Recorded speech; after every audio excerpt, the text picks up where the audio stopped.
আপনাদের দলের মহাসচিব, স্থানীয় সরকার, পল্লী উন্নয়ন ও সমবায় মন্ত্রী সেদিন একটা অনুষ্ঠানে বলেছেন যে বাংলাদেশের মানুষ যে আশা আকাঙ্ক্ষা নিয়ে জুলাই অভ্যুত্থান করলো, সেই কাঙ্ক্ষিত পরিবর্তন এখন পর্যন্ত হয়নি। এখন পর্যন্ত আমলাতন্ত্র থেকে শুরু করে সব জায়গায় যেভাবে মানুষ ভোল পাল্টে নিজেদেরকে এখানে এসে একই রকম ঘুষ চলছে, একই রকম আগের ব্যবস্থায় আছে, এটা নিয়ে তিনি চরম হতাশা প্রকাশ করেছেন। এখন আমার প্রশ্ন হলো, আপনাদের দলের টপমোস্ট লেভেল থেকে এই ধরনের কথা বলা হচ্ছে, আসলে পরিবর্তনটা হলো না, এ দায় কার? এখন ফখরুল ইসলাম আলমগীর সাহেব যে সেন্সে কথা বলছেন, ওনার এ যাবৎকালে সব বক্তৃতায় ওই একটু একটু খাবলা খাবলা করে প্রচার করে আমাদেরকে প্রশ্নের সম্মুখীন করা হয়। তবে আমি ফখরুল ইসলাম আলমগীর সাহেবের কাছে অনুরোধ করব যে উনি যেহেতু একটু দায়িত্বশীল ব্যক্তি, দায়িত্বশীল পদে আছে, কোন বিষয় নিয়ে কোন প্রসঙ্গ নিয়ে উনি কখন কোথায় কোন কথাটি বলবেন, অন্ততপক্ষে অনেক প্রসঙ্গ না তুলে একটি প্রসঙ্গ নিয়ে কথা বলবেন এবং সেই বিষয়টি উনি ক্লিয়ার করবেন। ক্লিয়ার করলে হয় কি, মিডিয়া কর্মীরাও বুঝতে সুবিধা হয় এবং ওইটি আর দ্বিতীয়বার কাউকে প্রশ্ন করার প্রয়োজন আছে কিনা, উত্তর চাওয়ার কিছু আছে কিনা, এই জিনিসটা কিন্তু ক্লিয়ার হয়ে যায়।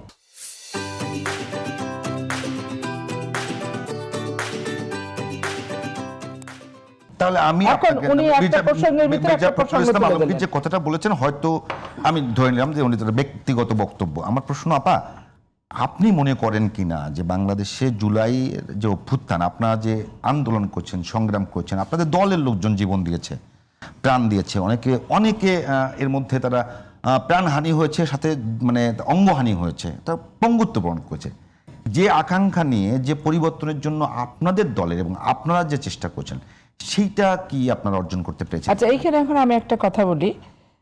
লাগামহীনভাবে 15 বছর শেখ হাসিনার যে দুঃশাসন, গণতন্ত্র হরণ এবং নির্বাচনের নামে বাংলাদেশের মানুষের সাথে যে প্রতারণা, এবং এই প্রতারণার বিষয় নিয়ে মানুষ যখন সোচ্চার হয়েছে, তাদেরকে নির্মম নিষ্ঠুরভাবে যেভাবে নির্যাতনের সম্মুখীন করেছে, দলমত নির্বিশেষে সাধারণ মানুষ পর্যন্ত এই নির্যাতনের শিকার হয়েছে।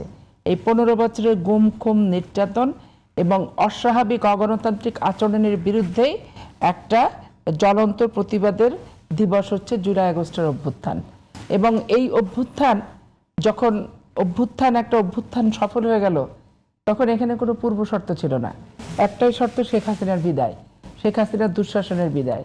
বিদায় যখন হলো, তখন আমাদের এখানে পূর্ব শর্ত আসলো, এইরকম দুঃশাসন যে হলো, এরকম দুঃশাসন অদূর ভবিষ্যতে কেউ যাতে করতে না পারে রাষ্ট্রীয় ক্ষমতায় যেয়ে। তারপরে ধরেন এইটা নিয়ে দুঃশাসনের বিদায় কি একটা পূর্ব শর্ত নয়? দুঃশাসনের বিদায় অবশ্যই পূর্ব শর্ত, কিন্তু সেটা রক্ষা কবচ হতে হবে, যাতে আমি আর দুঃশাসন করতে না পারি, এটা একটা রক্ষা কবচ থাকতে হবে। তখন এগুলো নিয়ে আলাপ আলোচনা শুরু হলো। আলাপ আলোচনা শুরু হতে হতে এই আলাপ আলোচনাটা এবং প্রত্যাশাটা একটা লাগামহীন পর্যায়ে চলে গেল। যেমন আমি দুঃশাসন, দুর্নীতি, দুর্বৃত্তায়ন, তিনটার কোনোটাই আমি চাই না। আমি ব্যক্তি পাপিয়া চাই না। আমি মৃত্যুর আগ পর্যন্ত দুর্নীতি, দুঃশাসন, দুর্বৃত্তায়ন মুক্ত একটা বাংলাদেশ দেখে যাওয়ার স্বপ্ন আমার চিরন্তন। আমি জানি না এই স্বপ্ন আমার কখনো পূরণ হবে কিনা, কিন্তু আমার ভিতরে যে উদ্যম, যে চিরন্তন প্রত্যাশা আছে, এটা কেউ কখনো নিবৃত করতে কিন্তু পারবে না। আমার দলও পারবে না, আইন পাশ করেও পারবে না। আমার পরিবারটা আমার সাথে একমত না হলে একটা পরিবার থেকে তো আর এরকম প্রত্যাশা আসে না। ওই ছোটবেলা থেকেই লালন করা প্রত্যাশা, বাবার স্বপ্ন, ভাই বোন সবাই একই বৃত্তে, একটাই স্বপ্ন ছিল আমাদের। আমার বাবার কিছু ছিল না, একটা চাকরি ছাড়া। তো তাকে যখন বলতো যে আপনার 5টা মেয়ে আর 2টো ছেলে, তো বলছে এইটার তো 7টা সম্পদ, এরাই হবে 7টা প্রপার্টি, এবং এই প্রপার্টি নিয়ে আমি গর্ববোধ করবো। তো এইরকম ছোটবেলা থেকে যে পরিবার থেকে শিক্ষাটা পেয়ে এসেছি, স্বাভাবিক কারণে জিয়াউর রহমান একজন দেশপ্রেমিক, সৎ শাসক, মুক্তিযুদ্ধ প্রত্যক্ষ, রণাঙ্গনে যুদ্ধ করা সৈনিক, স্বাধীনতার ঘোষক, তার প্রতি আকৃষ্ট হওয়ার এটাও কিন্তু একটা কারণ। এখন জুলাই আগস্ট অভ্যুত্থানের যে সারমর্ম, এখানে আমি অবশ্যই চাই যে কেউ দুর্নীতি, দুর্বৃত্তায়ন এবং নির্যাতনকারী সরকার না হোক। এখন এইখানে আপনি আসেন, এটা বিশ্লেষণ। বিরোধী দল কি চাচ্ছে? বিরোধী দল তারা তাদের মতো করে সুবিধা চাচ্ছে, যেটা বাংলাদেশের ইতিহাসে কখনোই পাওয়া যায় না। যেমন আপনার উন্নয়নের থোপ বরাদ্দ, বিরোধী দলের বিষয়টা আলোচনা করি। আমি যেটা বললাম যে আপনি আওয়ামী সরকার বা শেখ হাসিনা ফেসিবাদী হয়ে উঠবার পিছনে যে সিস্টেমটা যে মানুষগুলো কাজ করেছে, একাত্তর ফেসিবাদী বা স্বৈরাষ্ট্র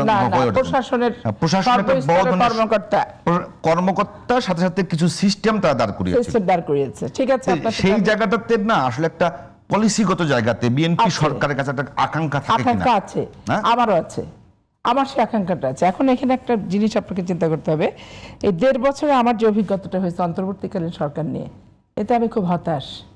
একটা অন্তর্বর্তীকালীন সরকার, আপনি লতিফুর রহমান, শাহাবুদ্দিন, হাবিবুর রহমান, বাংলাদেশের তত্ত্বাবধায়ক সরকারের প্রধানের দিক তাকায় দেখেন, আর এই কাঙ্ক্ষিত 15 বছর আন্দোলনের অন্তর্বর্তীকালীন সরকার প্রধান ডক্টর ইউনূসের দিকে তাকায় দেখেন, আকাশ আর জমিন পার্থক্য। শাহাবুদ্দিন থেকে হাবিবুর রহমান পর্যন্ত, লতিফুর রহমান পর্যন্ত কেউ কিন্তু ব্যাংক বিমা প্রতিষ্ঠান তৈরি করে যায়নি। আর উনি ওনার নামে নগদ বিকাশ থেকে শুরু করে আপনার ম্যান পাওয়ারের ব্যবসা থেকে শুরু করে গ্রামীণ বিশ্ববিদ্যালয় পর্যন্ত উনি কিন্তু নিজের নামে নিয়ে গেছেন, এবং উনি একটা রাজনৈতিক সংগঠনও খুলে দিয়ে গেছেন। এবং যেই রাজনৈতিক সংগঠনটা ভবিষ্যৎ নেতা হবে, নেতৃত্ব এবং ক্ষমতা আসবে, এমপি মন্ত্রী হবে, এই স্বপ্ন কিন্তু দেখাই দিছে।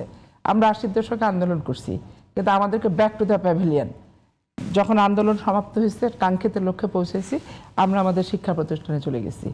শিক্ষা প্রতিষ্ঠানগত যে সমস্যাগুলি থাকে, আমাদের এই মন্ত্রীরা যখন শিক্ষা প্রতিষ্ঠানে গেছে, টেনে ছিঁচড়ে ওই গণভবনে নিয়ে যে ছেলেদের হল লাগবে, মেয়েদের হল লাগবে, সাবসিডি বাড়াতে হবে, বাস লাগবে, বই লাগবে পর্যাপ্ত, এগুলো নিয়ে আমরা আন্দোলন করছি। কিন্তু এখন সংসদের যে আন্দোলন, সেটাও ওই ঐক্যমত কমিশনের বৈঠক থেকে শুরু করে চলে গেল রাজপথ। ওখানে আলোচনা চলছে, আবার রাজপথেও আন্দোলন চলছে। কি না, বিএনপি স্বৈরাচার হতে পারে, এই আশঙ্কা নির্বাচনের পূর্বেই বিএনপি স্বৈরাচার হতে পারে, এখানে আমার আপত্তি। তারপরে বিএনপি ক্ষমতা আসবে, এটা একটু উত্তর আতিক ভাই আমি বলিনি তো আতিকের জন্য সুবিধা হবে। তারপর আমি ক্ষমতায় চলে আসলাম, আমি নির্বাচনের ভিত্তিতে ক্ষমতায় আসলাম, বিরোধী দল হলো জামাত ইসলাম। এখন আমাকে ক্ষমতা আসার আগে লন্ডন পাঠিয়ে দিচ্ছে, কিন্তু আর ক্ষমতা আসার পর এখন তো আমি দেশেই নাই, আমার পা লন্ডন, আমার পোটলা বসকা জামাত ইসলাম এবং এনসিপি বেঁধে রেখে দিচ্ছে। যে কোনো মুহূর্তে আমার ঘাড়ে তুলে বিমানে তুলবে, তোরা যায় দেশ আমাদের। এইরকম পরিস্থিতিতে আপনি জুলাই আগস্টের এটা কি প্রত্যাশা ছিল?